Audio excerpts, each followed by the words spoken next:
So we're continuing in our knit one, purl one seed stitch all the way across, but binding off as we go. So to begin, we're going to knit the first stitch, purl the second stitch, and now we're going to pass that knit stitch over the purl and off the needle. So you can use your right index finger to kind of hold them as you slide them down towards the tip of the right hand needle.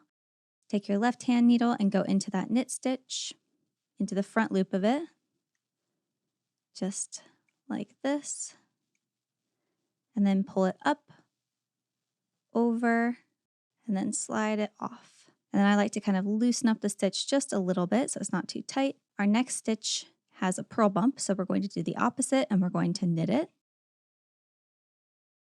And then you pull the first over the second and off, so hold on to them again with your index finger. Pull it up, over, and off, and then wiggle it a little bit to loosen it up. Our next stitch on our left hand needle has the V shape, so it's a knit stitch. We need to do the opposite, so we're going to purl it. You can use your fingers instead of the needle here.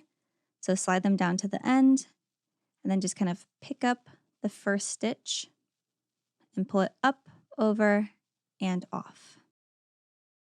Wiggle it around a little bit, and you just keep going. So our next stitch has a purl bump. We're going to do the opposite and knit it.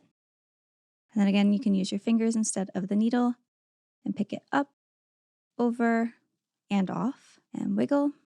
And then you just keep going all the way across.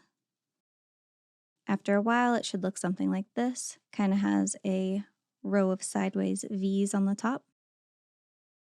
And it should be a little bit stretchy. You don't want it to be too loose or it will start to kind of flare out, but you also don't want it to be too tight, so you can kind of adjust as you go. If it's feeling a little bit too tight, like there's no give to it at all, just kind of loosen up the stitch after each bind off a little bit more and try and be a little bit more gentle as you're knitting.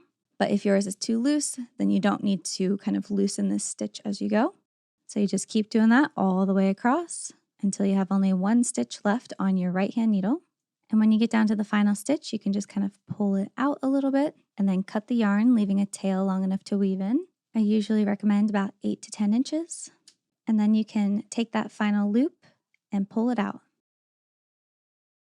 And that is the bind off edge right here. And you can see it's a little bit ruffled looking, which I think works really well with the long tail cast on that we've done. So here it is, our bind off in a knit one, purl one seed stitch. Here's what it looks like from the wrong side. It will look a little bit neater after I block my project.